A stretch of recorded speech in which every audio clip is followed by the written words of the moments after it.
Welcome back to the Titanium Hangar. This is Mike, and the day has come. We finally can see what the Loyal Subjects is up to when it comes to Kenner, M.A.S.K, and the license, but I have kind of a bit of a mixed bag on this, but I'm still super ultra excited. I'm going to point out what I like about these, what I see that I believe is improvements from the originals, and of course the one drawback. There's really only one drawback to this, and it's really not that big of a deal, other than maybe looks like Thunderhawk's got a flat tire. But we're going to go through these first four and talk about these first four that they showed at the Toy Fair in New York, and then I'm going to give you my thoughts, my ideas, and of course my excitement. I am excited for these, and I'll tell you the number one reason I'm the most excited for these, and I'm going to support these in duplicate as they show up for pre-order. Coming up.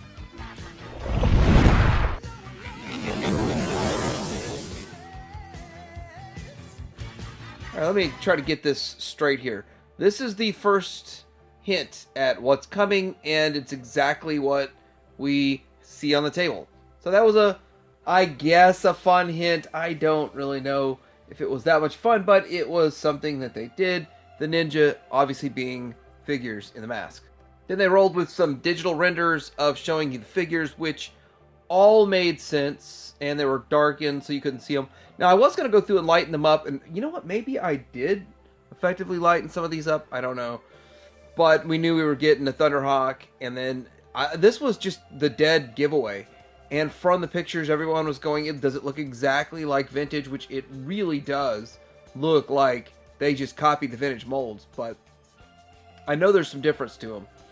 But as you go through, you start noticing even in these, there's some blast effects, and the figures look a little bit different. They're not exactly the same. Figures are the same scale, but upgraded. And then here we go with blast effects sort of on the top. But from these pictures, the chrome still looked VAC metal. It looked shiny the way these pictures were presented, which got me personally excited that we're going to get chrome. VAC metallized chrome on these. And guess what? We did not get that. So we're going to run through all of these and start with Thunderhawk. Obviously. Looking at Thunderhawk, it does look really good. It does look very much like the vintage one, but there are some differences.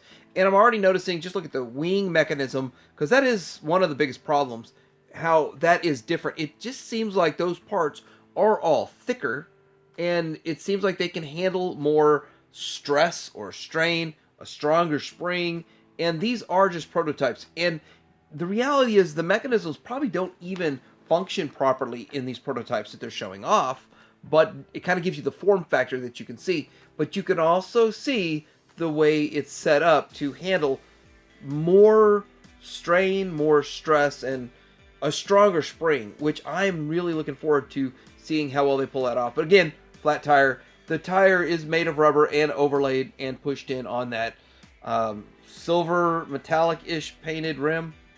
Here it is from a slightly different angle, and we will see a picture at the end that shows even closer up on the mechanisms, but I'm just going in the order that I saved these.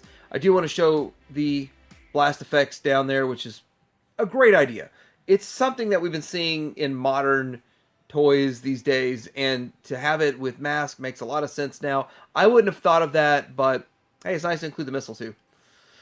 Alright, getting into Rhino. There's a lot of stuff with this Rhino, and there's a whole other Rhino picture I'm going to pull out here in a bit, show it transformed, or converted, or masked, unmasked.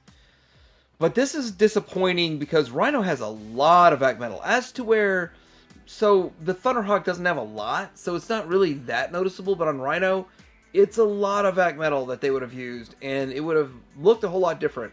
Now it looks sort of flat, and that's just the way it is. I do believe they confirmed no VAC metal. I believe that's a confirmation. And it's interesting, John Warden was there, and he, the guy that was 25 years with Hasbro, then they fired him last year, just out of the blue, and then everybody was upset about that. Now he's bouncing back, which is awesome. Anyhow, I do believe that either he did or somebody did confirm no VAC metal, but it does look great. It seems to be a different color of purple Not exactly the same purple that we saw with the vintage one, but it might also be the really bright lights also. So some of that's washing out. Till you get it in hand, compare it side by side, it's going to be hard to tell exactly, but it looks great. I mean, it really does look to mimic the mold exactly, but it still doesn't. It's not the exact same mold. They did make upgrades. Some parts are thicker. I'm curious, some of the things that break, of course, the side mirrors break off, the hinges, the little tabs that the doors plug into on the Rhino itself, they usually break. I hope they either A, made them thicker, or B, made them thicker and a little shorter to where they can pop in and out without breaking the nubs there. But all of the gimmicks, and they all function the same. Same thing here with the Switchblade. Now, Switchblade has the front guns are vac metaled on the vintage, and then those top, is it an exhaust? I don't even, what are those top metal pieces on the side of the propellers? Now, this is where I'm going to make another bold statement. I do not believe you could pop a propeller off of this and put it on your vintage one and it work. Even though it looks exactly the same, I think they engineered this stuff to not retrofit to your old stuff, but I don't know. That is another question that will get answered when we get it in hand. We can start looking at things like that, but still, it looks very true to the vintage original one, which is awesome. Can't wait till we get the boxes. But it does look good. The blue looks good. And it's something else just to have a new version of something that I've only got loose, and I only have older ones that have been played with a lot. And, you know, I keep the nicest of what I've got, but it's still one of those things that I don't have a new out of package. I only have one sealed M.A.S.K vehicle. The rest of them, even out of a box, it's a used, played with vehicle. So having a new one is going to be fun. And it's kind of answers the question, like, you already have everything in here, Mike. So you're going to buy all of this again? Yeah, I want the packaging, and I want to know I have a new one, new in the box. So I will probably open one of each up to review them, though. I'm excited about that. Here we go with the Condor. Now, Condor is a really common vintage one, and some people are even saying, you know, they're going to pass on these because they already have them. But I think you'd be making a big mistake passing on any of these. Me personally, because I'm going to get them all, and I'm going to have the boxes, all that fun stuff. Now, this picture kind of shows the figures, but we're going to see more close-ups of figures here in a little bit. But the figures look way better than the vintage ones, in my opinion. More like the cartoon. There's just more paint apps to them. And I think an improvement in that department is great. And I don't have anything against getting new figures in that same scale that are vastly improved. And it doesn't take away the charm from the vintage one at all, but it gives us the feels that we would want. And pupils on the eyes, that's a great thing. The other thing is that when they start getting into maybe even some of the rarer sets of the split series and all that, there's going to be a drastic difference. Nobody's going to be passing these off as $100 figures. None of these are $100 figures, but that's a future problem, right? So this is a good-looking version of Matt Tracker, and it's kind of hard to tell. Is it better than, say, what Ramen Toy did? Well, Ramen Toy had more articulation in their figures than what we're going to get with these. So that's one thing. But I like the looks of them, and I don't feel like they need much more. They did add, instead of just the arms swiveling, they have a ball joint. So it is more articulated in their so a swivel and a ball joint is what it appears. Maybe exactly what the hardware is, maybe I don't know yet, but I'm guessing. Still looks great. I think they've done a wonderful job with the figures. Miles Mayhem looks great too. It kind of feels like what Super 7's doing with the O-Ring figures, and so that's giving us a cartoon look. And yeah, it's what we would you have rather had this back in the day when you were like 7 or 8 collecting it? Then yeah, it's awesome. Looking at these figures here, I mean, another shot of these figures, and the masks have so much more detail. They look really good, very impressive, and yeah, I'm pleased with it. Now, I do want to see them put out figure packs again. Like, I would like them to just redo all 40 vehicles, play sets, and all that kind of stuff. There's 40 items that were made back in the vintage line, and then in addition to that, all of the figure sets, which I don't have an exact number, but I think it's somewhere between 8 and 20, depending on if you count all of the color variations and all the different ones that were made in different countries and all that kind of stuff. But Anyhow, I'd like to see them do all that. Then adventure packs and all that kind of stuff. They do say they are open to making unproduced items also. So here is a mask. Like, this looks so much better than the vintage one, and it's supposed to. That's the point. And there's a close-up on that mask.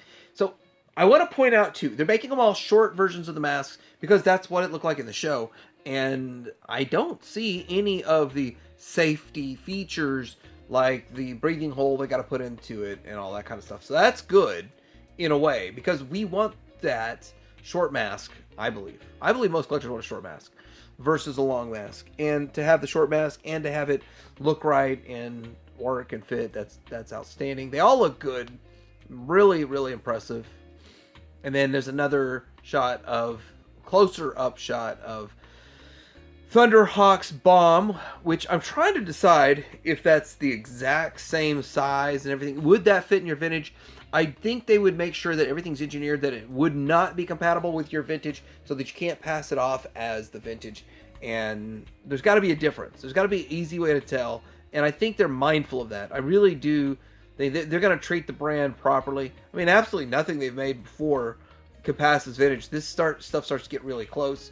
The reason that this bomb looks the way it does, and you see the inside of the holes of different colors, because this is painted, and the production one's going to be full-on cast in that color. So that's my thoughts on this. But the bomb does look a little bit wider than the original one. But then again, this is just kind of a close-up shot.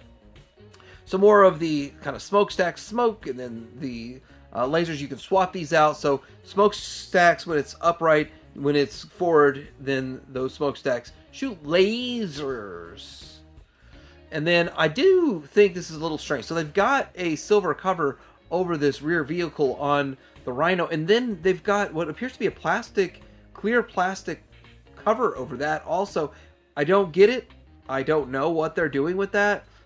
Is that something that's going to stick for the final production run? I don't know. Also, just the way they connected, if you look at the back of Rhino there, the way they connected the launcher for the missile launcher appears to be exactly the same. The whole mechanism looks exactly like the vintage. Such attention to detail. Now, this one I want to point out right here. First of all, the stickers are a little bit different. They are different and not far off. They're close, but they're different. But look how thick those pieces are for the doors. If you've ever disassembled and reassembled one of these, then you know how fragile the door pieces are and how easily those tabs could break and how hard it is to get the spring to properly seat into that tiny little plastic piece on the door that holds the door up. So this all looks thicker. It looks a little bit better and better engineered. Now there's some stuff that we see with the Rhino shot. This is another picture that came out, and I don't know what came first, the chicken or the egg, which pictures came first. This is just stuff that's just kind of all hitting, feels like at the same exact time. And with this shows you with it opened up, and it does feel, to me, it feels like some of these parts are reinforced. Like the top flap on the back, that's a problematic part of the Rhino. It does seem like the side view mirrors are reinforced, more heavily reinforced. It just seems like they've gone out of the way to make it more reinforced. And they say there are some Easter eggs. So we see on the smaller vehicle that detaches, we see that there's like a hook, like a tow hook. Does that pull all the way out, and then as you roll it, get pulled in? Is that something like the Ecto 1 from Kenner? I don't know. We don't know. It's just then you look at the mask. Okay, you're looking at the mask, and they added mask effects. So his mask is doing its thing, and you can put the effect that would match what was in the show. Is that a thing that we're gonna see going forward? All of this stuff is really awesome. Now I gotta say that we're talking about price. Now the thing about price is that they say they're all gonna be under $100. But a Rhino at $100 is still, to me, a pretty big ask for what they're putting out. I would think that it should be like $80. And then I would think that maybe the Switchblade could command 65, 70, something like that. But Thunderhawk, no more than 50. And then 15 to 20 on the Condor. I don't know what the price is going to be. I'm guessing.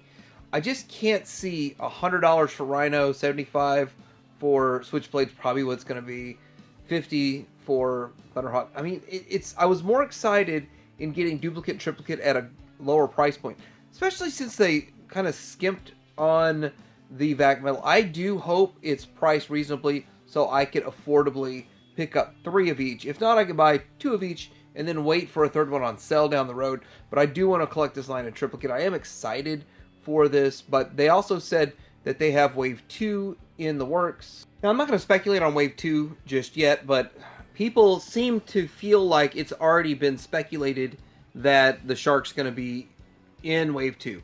I don't know. I have no idea. It would be cool. I think the ramen toy one is really nice. And, you know, it's kind of one of those things. Would this Shark come out at the $50 price point? Versus the ramen toys being, I think, $117 is what I paid for mine. And with all of that, I mean, $117 isn't really that bad of a price if these are going to be pushing $75, $100 for a widespread release that you're going to see at retail. So, yeah, that's really not a bad price when this one first launched. But would they be able to make one better than what Ramen did? Or even up to that level? I don't know. They also say that it's going to be somewhere on June?